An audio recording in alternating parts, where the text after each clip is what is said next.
Subhanahu wa ta'ala.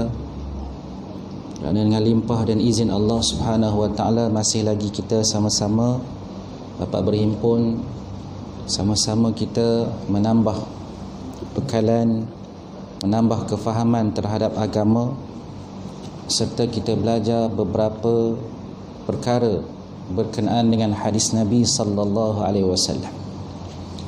Hadirin dan hadirat mati Allah Subhanahu wa ta'ala sekalian, apakah peranan hadis Nabi sallallahu alaihi wasallam? Aisyah radhiyallahu anha apabila ditanya tentang akhlak Nabi sallallahu alaihi wasallam, maka beliau radhiyallahu anha mengatakan bahawa kana khuluquhul Quran, adalah akhlak Nabi sallallahu alaihi wasallam itu Al-Quran. Para ulama apabila menghuraikan kata-kata Aisyah radhiyallahu anha, mereka menyatakan bahawa jelas daripada kata-kata Aisyah radhiyallahu anha bahawa sesungguhnya Nabi sallallahu alaihi wasallam merupakan pentafsir bagi Al-Quranul Karim. Nabi sallallahu alaihi wasallam lah yang membawa Al-Quranul Karim, dan baginda sallallahu alaihi wasallam lah yang paling memahami Al-Quranul Karim. Nabi sallallahu alaihi wasallam, seluruh kehidupan baginda sallallahu alaihi wasallam adalah Islam. Maka tindak tanduk baginda sallallahu alaihi wasallam, cara hidup baginda sallallahu alaihi wasallam, hukum-hukum yang dibawa oleh baginda sallallahu alaihi wasallam, kesemuanya menggambarkan tentang agama Allah Subhanahu wa ta'ala. Sebab itu untuk kita memahami agama, untuk kita memahami Al-Quran, untuk kita mendalami Al-Quranul Karim, maka kita juga mesti mendalami hadis Nabi sallallahu alaihi wasallam. Di mana kata ulama, kita tak hendak selain daripada Al-Quran, tetapi kita hendakkan seseorang yang paling memahami Al-Quran, iaitu Rasul sallallahu alaihi wasallam. Hadirin dan hadirat mati Allah Subhanahu wa ta'ala sekalian, kita masuk bab yang ke-26. Babu ma jaa ma akhbara an-nabiy sallallahu alaihi wasallam ashabahu bima huwa kainun ila yaumil qiyamah. Bab yang telah datang ia pada menyatakan hadis yang membicarakan barang yang dikhabarkan oleh Nabi sallallahu alaihi wasallam pada sahabat-sahabatnya dengan barang yang jadi dan berlaku hingga sampai hari kiamat. Tajuknya panjang. Dalam bab ini Imam At-Tirmizi rahimahullah meriwayatkan hadis Nabi sallallahu alaihi wasallam, bagaimana Nabi sallallahu alaihi wasallam mengkhabarkan kepada para sahabat peristiwa-peristiwa yang berlaku sejak daripada ketika itu sampailah berlakunya kiamat, seolah-olah satu persatu disebut, dinyatakan oleh Nabi sallallahu alaihi wasallam. An Abi Sa'id al-Khudri radhiyallahu anhu qala shalla bina Rasulullah sallallahu alaihi wasallam yawman salat al-'asr binaharin thumma qama khatiban falam yada' syai'an yakunu ila qiyamis sa'ati illa akhbarana bihi hafizahu man hafizahu wa nasiyahu man nasiyah. Hadisnya agak panjang. Wa kana fima qala inna ad-dunya hulwatun khadirah wa inna Allah mustakhlifukum fiha fanadhirun kayfa ta'malun ala fattaqud dunya wattaqun nisa. Wa kana fima qala ala la yamna'anna rajulan haybatun nas أن يقول بحق إذا علمه. قال فبكى أبو سعيد رضي الله عنه فقال قد والله رأينا أشياء فهبنا. فكان فيما قال ألا إنه ينصب لكل غادر لواء يوم القيامة بقدر غدرته ولا غدرة أعظم من غدرة إمام عامة يركز لواءه عند استه. فكان فيما حفظنا يومئذ ألا إن بني آدم خلقوا على طبقات شتى فمنهم من يولد مؤمنا ويحيى مؤمنا ويموت مؤمنا ومنهم من يولد كافرا ويحيى كافرا ويموت كافرا ومنهم من ولد مؤمنا ويحيى مؤمنا ويموت كافرا ومنهم من يولد كافرا ويحيى كافرا ويموت مؤمنا ألا وإن منهم البطيء غضب سريع الفيء ومنه سريع الغضب سريع الفيء فتلك بتلك ألا وإن منهم سريع الغضب بطيء الفيء ألا وخيرهم بطيء الغضب سريع الفيء ألا وشرهم سريع الغضب بطيء الفيء ألا وإن منهم حسن القضاء وحسن الطلب ومنهم سيء القضاء حسن الطلب فتلك بتلك ألا وإن منهم السيء القضاء سيء الطلب ألا وخيرهم حسن القضاء وحسن الطلب ومنهم حسن القضاء سيء الطلب فتلك بتلك ألا وشرهم سيء القضاء سيء الطلب ألا وإن الغضب جمرة في القلب ابن آدم أما رأيتم إلى حمرة عينيه وانتفاخ أوداجه فمن أحس بشيء من ذلك فليلصق بالأرض قال وجعلنا نلتفت إلى الشمس هل بقي منها شيء فقال رسول الله صلى الله عليه وسلم ألا إنه لم يبق من الدنيا فيما مضى منها إلا كما بقي من يومكم هذا فيما مضى منه أو كما قال صلى الله عليه وسلم حديث حسن صحيح. Hadis Nabi sallallahu alaihi wasallam ini agak panjang. Dia menceritakan pelbagai perkara. Yang boleh kita simpulkan ada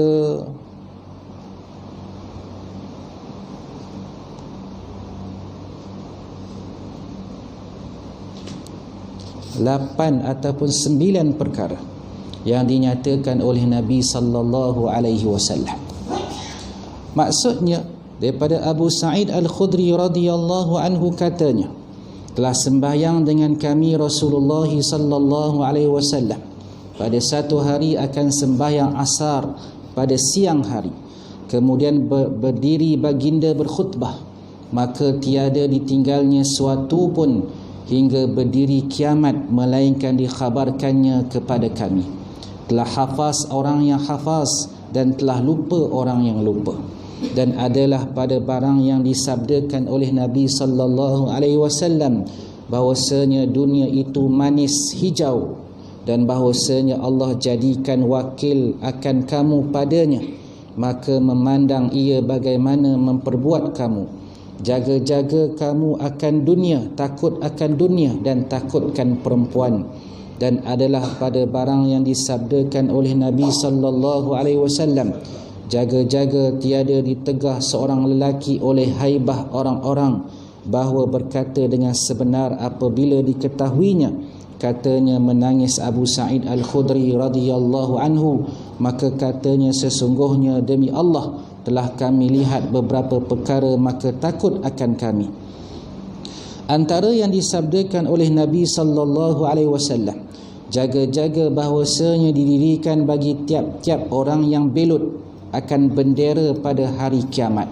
Sekadar belutnya dan belut lebih besar daripada belut imam, umum dipacaknya bendera pada pungkurnya, maka adalah pada barang yang kami hafaz pada hari itu.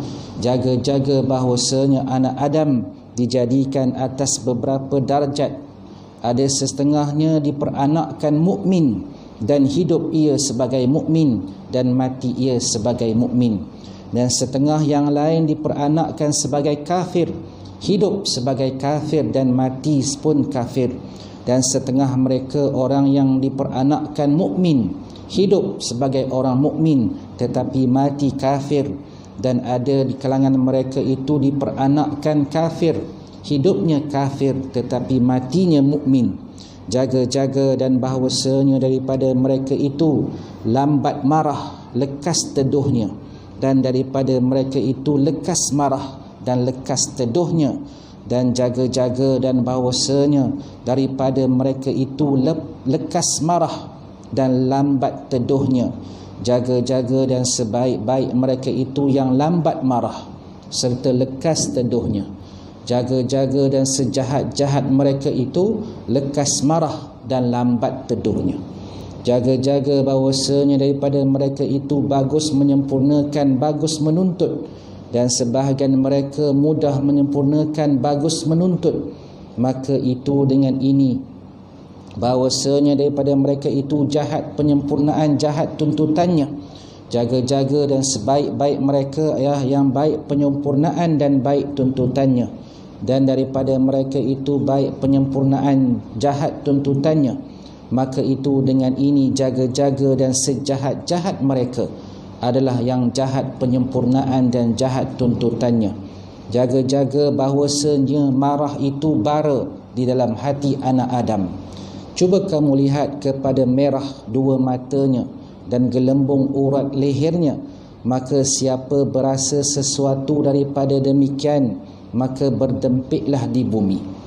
Katanya, dan menjadi kami berpaling kepada matahari, adakah tinggal daripadanya sesuatu? Maka sabda Rasulullah sallallahu alaihi wasallam, jaga-jaga bahawasanya tiada tinggal daripada dunia pada barang yang telah lalu, daripada melainkan seperti barang yang tinggal daripada hari kamu pada barang yang telah lalu daripadanya. Atau kama qala sallallahu alaihi wasallam. Ya, itu dia terjemahan yang agak sukar untuk difahami, mungkin sebab bahasanya bahasa yang lama. Hadis Nabi sallallahu alaihi wasallam ini yang pertamanya menceritakan tentang Nabi sallallahu alaihi wasallam mengkhabarkan kepada para sahabat tentang peristiwa-peristiwa yang berlaku sehinggalah qiyamus saah, sehinggalah berlakunya kiamat. Kemudian baginda sallallahu alaihi wasallam memberi sifat akan dunia. Kemudian Nabi sallallahu alaihi wasallam mengkhabarkan tentang fitnah dunia dan fitnah wanita. Kemudian Nabi sallallahu alaihi wasallam menceritakan tentang jenis-jenis orang yang ditakuti. Seterusnya Nabi sallallahu alaihi wasallam cerita tentang khianat, orang yang berjanji tetapi tidak menunaikan janjinya.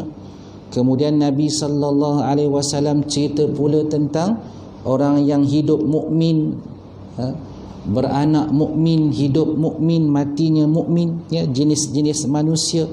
Ada di kalangan mereka yang mati kafir. Kemudian Nabi sallallahu alaihi wasallam cerita pula tentang hakikat marah. Ada orang yang lekas marah tetapi lambat lembutnya, lambat tenangnya.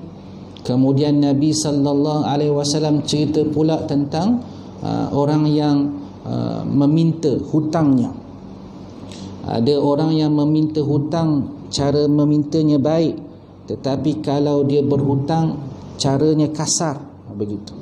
Ada pula orang yang meminta hutang, cara mintanya kasar, tetapi kalau dia berhutang dia minta secara baik. Itu jenis-jenis manusia.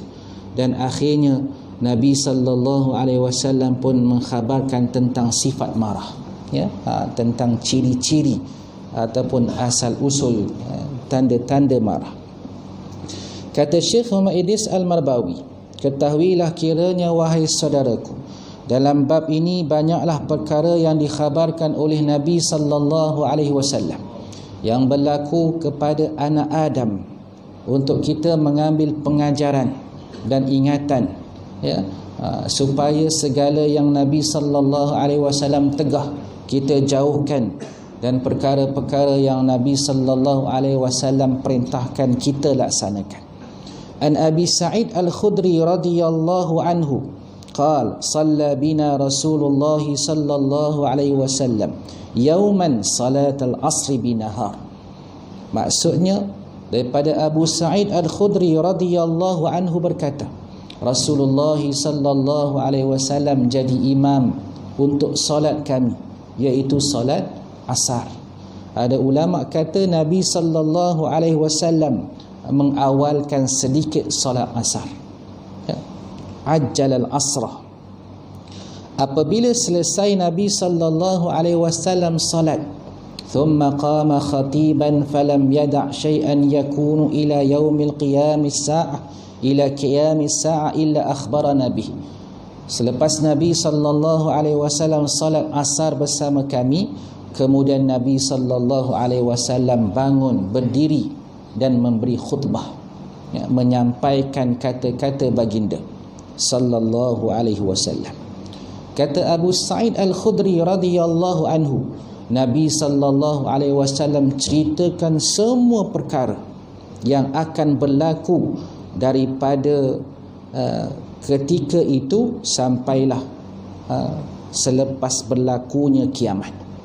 Maknanya Nabi sallallahu alaihi wasallam menceritakan peristiwa-peristiwa yang berlaku.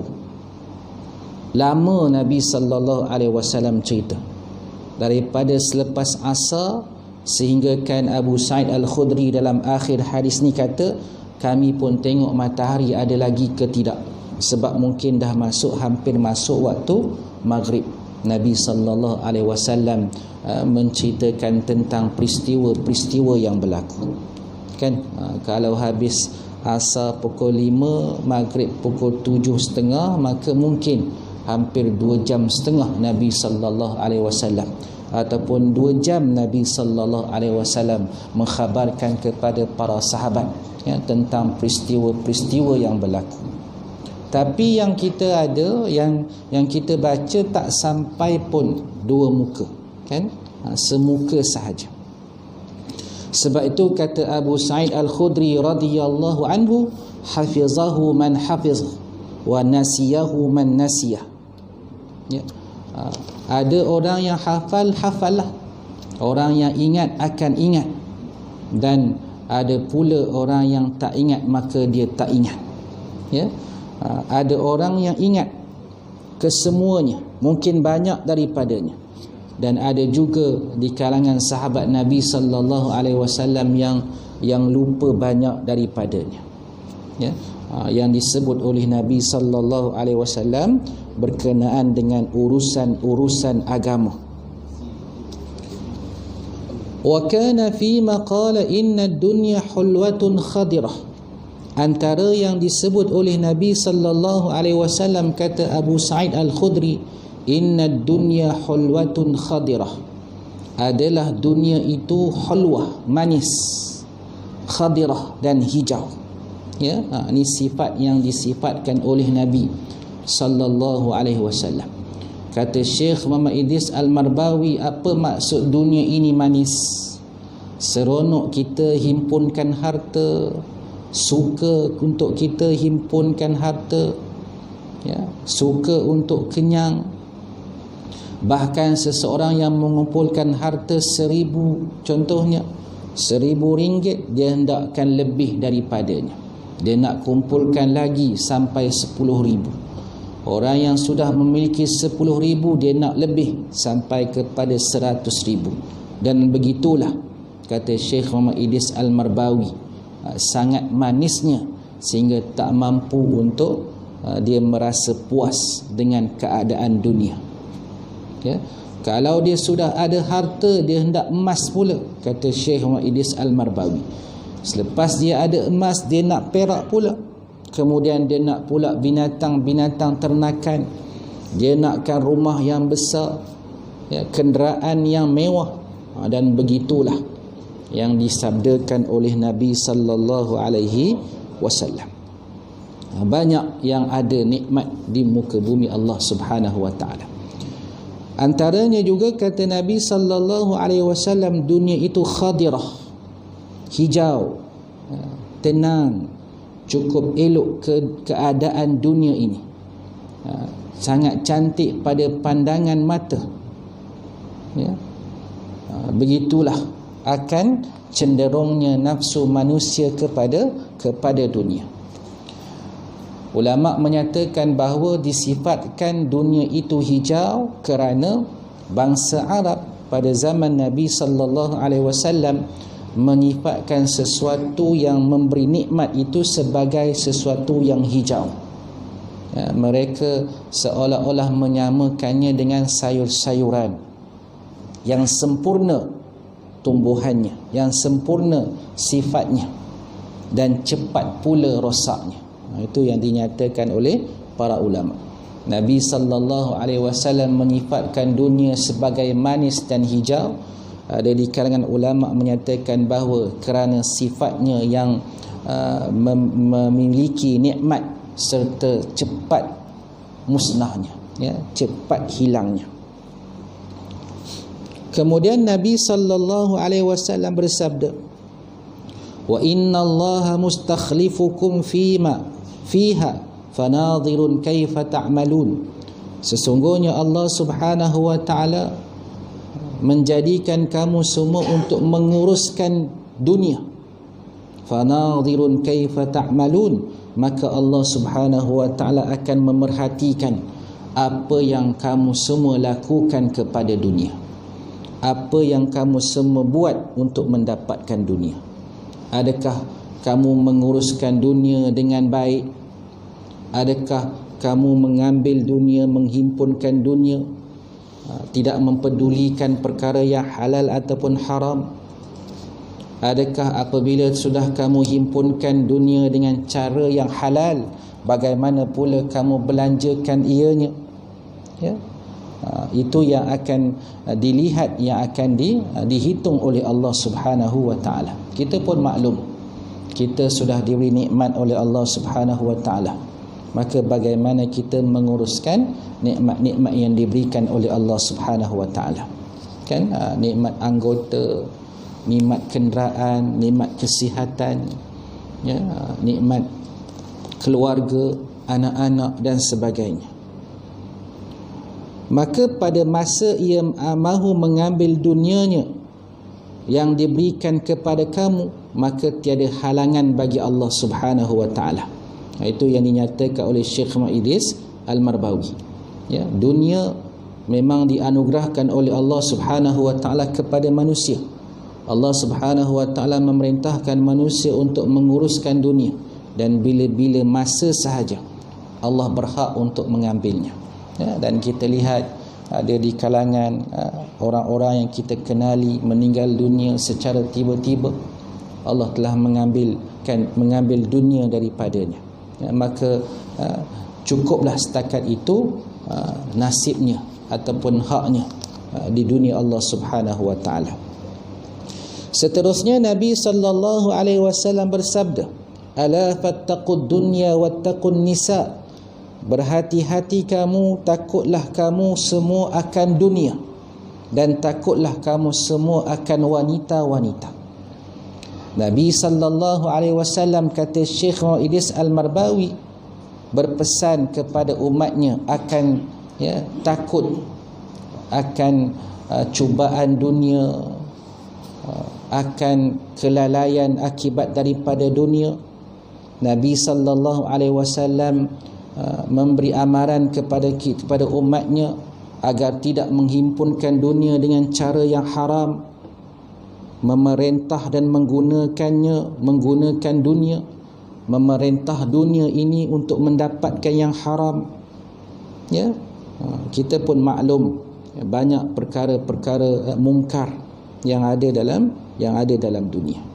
Kita pun maklum apabila seseorang sudah berjaya mengumpulkan dunia, ya, apabila hati seseorang terpaut kepada dunia, maka dia akan jauh daripada akhirat, kan? Dia akan jauh daripada mengingati Allah Subhanahu wa taala.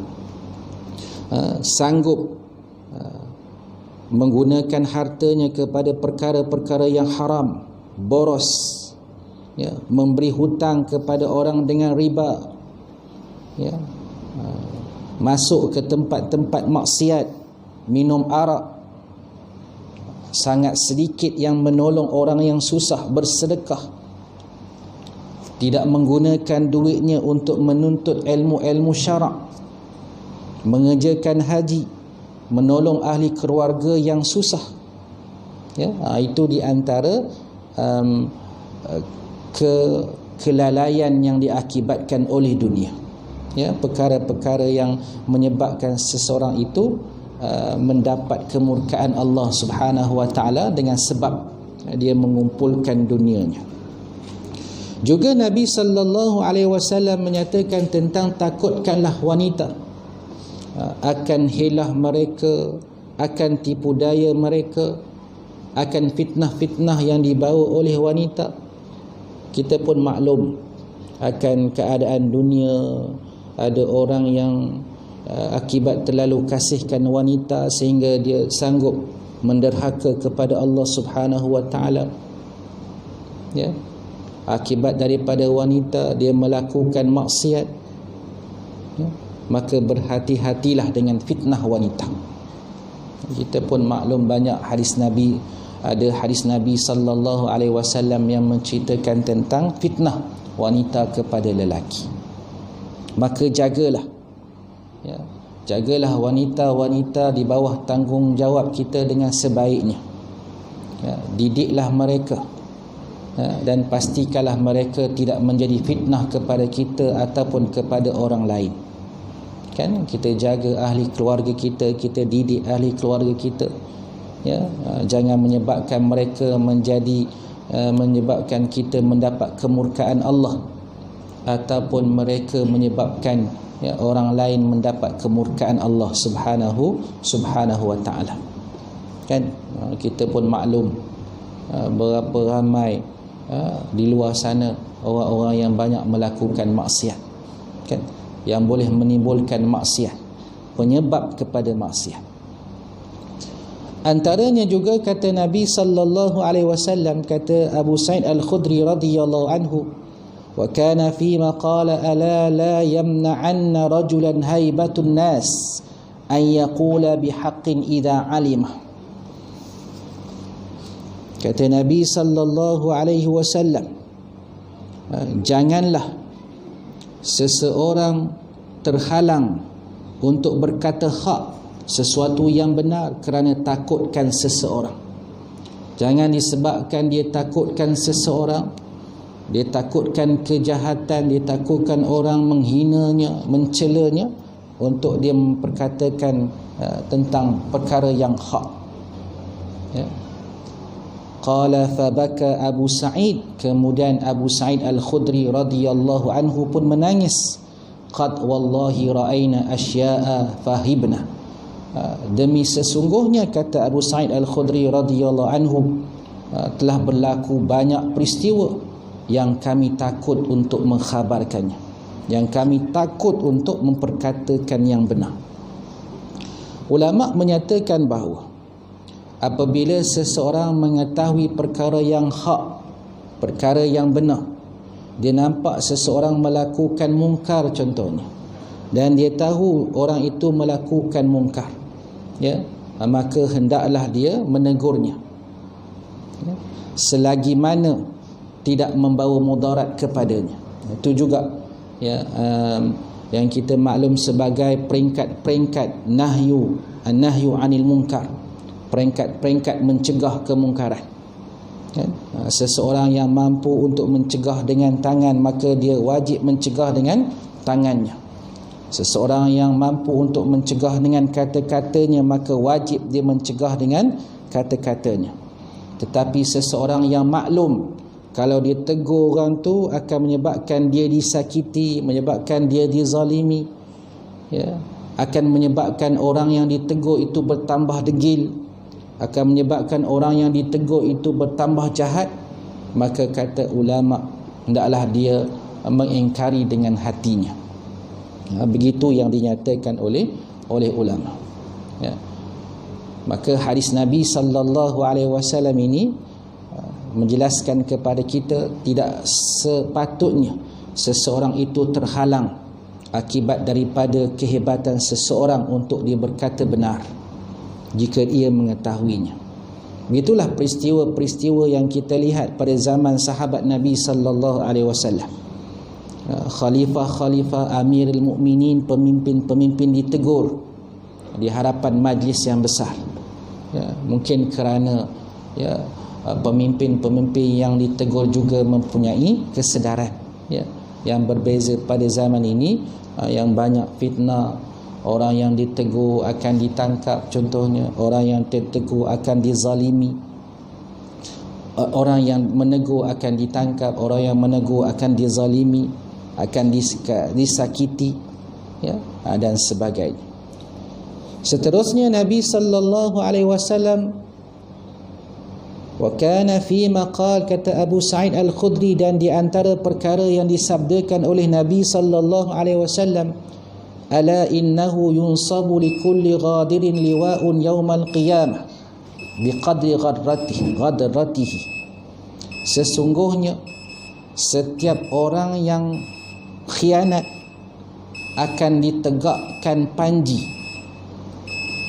dan panji itu besarnya sebesar khianatnya. Atau kama qala sallallahu alaihi wasallam. Kita akan sambung selepas ini. Aqulu qawli hadha astaghfirullah li wa lakum. Assalamualaikum warahmatullahi wabarakatuh.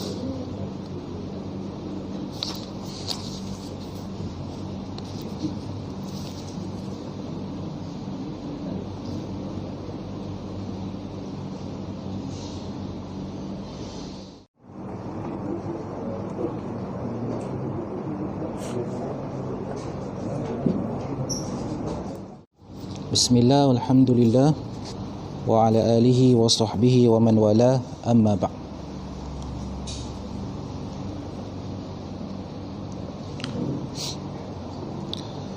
Rasulullah sallallahu alaihi wasallam bersabda, ala innahu yunsabu likulli ghadirin liwa'un yawmal qiyamah biqadri qadratihi.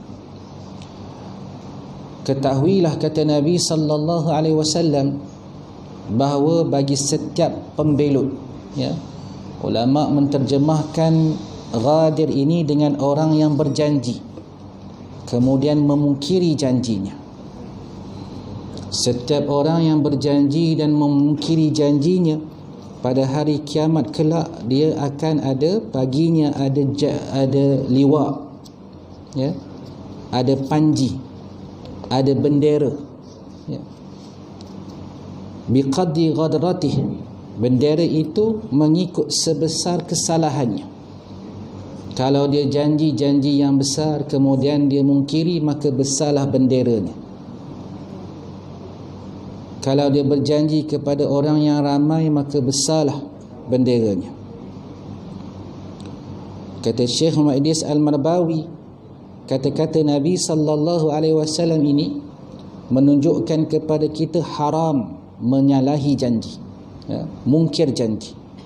Maka janganlah seseorang itu membuat janji dengan orang lain kemudian disalahi janjinya. Demikian itu berdosa, dan pada hari akhirat kelak Allah Subhanahu wa taala akan memasyhurkan orang-orang yang mungkiri janji ini dengan cara dipancakkan bendera di belakangnya. Rasulullah sallallahu alaihi wasallam juga bersabda, wala ghadrata a'zam min ghadrati imamin 'ammah yarkuzu liwa'ahu 'inda istihi. Dan kata Nabi sallallahu alaihi wasallam, tidak ada pemungkiran janji yang lebih besar mudaratnya daripada seorang imam yang berjanji, seorang pemimpin yang berjanji, yang menyalahi janjinya, maka dipancakkan bendera di belakangnya. Kata Syekh Muhammad Idris Al-Marbawi, adalah imam am yang dimaksudkan oleh Nabi sallallahu alaihi wasallam adalah pemerintah bagi sesuatu tempat.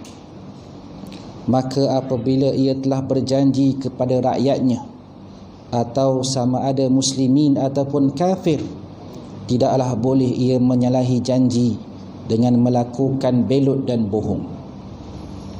Maka apabila membelut dan menyalahi janji, nescaya pekerjaannya, pelakuannya itu ditanggung olehnya, dosanya ditanggung olehnya.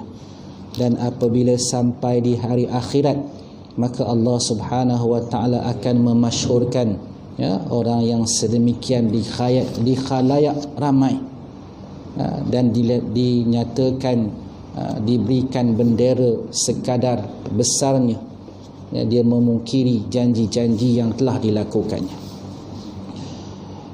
Itulah antara sebahagian yang dapat kita ambil, ya, daripada hadis Nabi sallallahu alaihi wasallam yang agak panjang ni. Masih ada lagi antaranya tentang manusia yang ditentukan oleh Allah matinya mukmin, ada yang hidupnya mukmin matinya kafir, ada yang lahirnya kafir tetapi meninggalnya mukmin, ya. Kemudian huraian berkenaan dengan ada orang yang cepat marahnya. Yang paling baik kata Nabi sallallahu alaihi wasallam yang lambat marahnya tetapi cepat sejuknya. Yang mana kata-kata Nabi sallallahu alaihi wasallam ini tidak menafikan sifat marah yang ada pada manusia. Itu memang sifat sempurna bagi seorang manusia. Cuma bagaimana dia menjaga dan mengawal kemarahannya. Begitu juga berkenaan dengan orang yang memegang amanah seseorang, bagaimana dia mengembalikan amanah kepada seseorang, dan seterusnya. Nabi sallallahu alaihi wasallam mengkhabarkan tentang sifat marah, ya. Itu sahaja yang dapat kita ambil pada malam ni, dan kita akan sambung insya-Allah waktu yang lain jika diizinkan Allah Subhanahu wa taala. Hadirin dan hadirat mati Allah Subhanahu wa taala sekalian, ada satu soalan yang dinyatakan, bagaimanakah dengan sebahagian umat Islam yang lebih menekankan konsep dakwah dan mengabaikan siasah Islam? Adakah ini diharuskan dalam Islam? Ya, soalan ini lebih kurang ada orang yang melebihkan konsep dakwah dan mengabaikan aspek politik Islam, pemerintahan Islam. Adakah ini diharuskan dalam Islam? Hadirin dan hadirat mati Allah Subhanahu wa taala sekalian, saya pun kurang mahir tentangnya. Cuma apa yang kita faham, di Malaysia ni banyak kelompok-kelompok yang berusaha untuk menegakkan agama. Setiap daripada mereka ada peranan masing-masing. Cuma bagaimana mereka melihat agama, apakah pandangan mereka terhadap kesempurnaan agama? Mungkin ada kelompok yang lebih mengutamakan akidah. Pada mereka, apabila kita berjaya memperbetulkan akidah, maka orang yang mempunyai akidah yang betul ini akan mengubah segala-galanya. Ada juga di kalangan kelompok yang lebih mengutamakan akhlak, ya, lebih mengutamakan sifat jiwa. Ya, mereka berpandangan mungkin kita mendidik masyarakat agar berakhlak dengan akhlak Islam, dan masyarakat yang terdidik dengan akhlak Islam inilah yang akan mengubah negara. Ya, mungkin begitu. Dan ada juga kelompok yang menggunakan semua sudut yang ada. Mereka berusaha untuk memperbaiki akhlak manusia. Mereka berusaha untuk memperbaiki akidah manusia, dan mereka juga cuba untuk memastikan bahawa sudut pemerintahan juga digunakan untuk menyokong dakwah, ya, agama Allah Subhanahu wa taala. Jadi kalau kita nak perkatakan orang yang menolak politik Islam, adakah harus, saya pun tak pastilah apa pandangan mereka terhadap politik Islam. Contohnya, ada kalangan orang yang kita anggap orang-orang yang berilmu, orang-orang yang saleh, tetapi dia memandang bahawa politik yang ada, politik yang kotor contohnya. Dia rasa tidak bertepatan dengan agama. Itu pandangannya, kan? Itu mungkin ada hujah dia yang tersendiri. Tapi bagi kita, ya, orang-orang yang memahami Islam secara sempurna, ikutlah kepada kefahaman kita yang pastinya kita yakin bahawa semua sudut kehidupan itu adanya Islam, kan? Kita berusaha untuk menegakkan agama daripada semua aspek, ya, sekadar kemampuan yang kita ada. Kadang-kadang satu masyarakat Satu ahli keluarga, ada bapa, ada ibu, ada anak-anak. Bapa mungkin mampu untuk berdakwah dengan lebih luas. Contohnya ibu, dia hanya dalam konteks anak-anak sahaja, dan dakwah dia kepada anak-anaknya, dia mendidik anak-anaknya, kan? Ada orang yang memiliki kemampuan yang lebih, maka dia berusaha menegakkan agama Allah dari sudut yang lebih luas. Maka kita semua berusaha untuk memastikan agama Allah itu menjadi agama yang tertinggi, kan? Dalam apa cara sekalipun, tanpa kita menafikan semua aspek yang ada dalam agama. Adapun untuk kita memburukkan sesuatu, memburukkan mana-mana pihak, ya, rasanya kalau kita tidak memahami pihak tersebut, maka tak sepatutnya lah, kan, kita yang kita tak faham tetapi kita cuba nak buruk-burukkan, ya, maka kita cubalah kita fahami apa yang kita buat, kita pastikan bahawa yang kita kerjakan, yang kita laksanakan itu melambangkan kesyumulan Islam, ya, buatlah, tunaikanlah hak agama Allah Subhanahu wa taala, jalankanlah tanggungjawab sebagai orang yang beriman kepada Allah Subhanahu wa taala, ya. Itu sahaja yang mungkin saya dapat nyatakan. Dan kita pun maklum setiap zaman tu berbeza kaedahnya, ya. Ada zaman yang ulama tidak perlu kepada mereka untuk turut serta dalam pemerintahan. Mereka hanya menumpukan sudut dakwah, sudut ilmu. Ada masanya mungkin melihat kepada keadaan setempat, memerlukan kepada ulama turut campur dalam urusan pemerintahan contohnya, maka dia kena campur dalam urusan pemerintahan. Lihatlah kepada kesesuaian yang ada, lihatlah kepada kemampuan yang ada, dan kita berdoa kepada Allah Subhanahu wa taala agar diberikan kekuatan kepada kita semua dan sentiasa kita berada di jalan Allah Subhanahu wa taala. Itu sahaja yang dapat saya nyatakan. Aqulu qawli hadza astaghfirullah li wa lakum. Wassalamualaikum warahmatullahi wabarakatuh. A'udzu billahi minasyaitonir rajim. Bismillahirrahmanirrahim. Alhamdulillahi rabbil alamin, wassalatu wassalamu ala asyrafil anbiya'i wal mursalin wa ala alihi wa sahbihi ajma'in. Allahumma ja'al jam'ana hadha jam'an marhuma wa tafarruqana min ba'dihi tafarruqan ma'suma. ولا تجعل اللهم فينا ولا معنا من يسمعنا شقيا ولا مطرودا ولا محروما. اللهم فقهنا في الدين وعلمنا التأويل. وصلى الله على سيدنا محمد وعلى آله وصحبه أجمعين والحمد لله رب العالمين. تقبل الله منكم.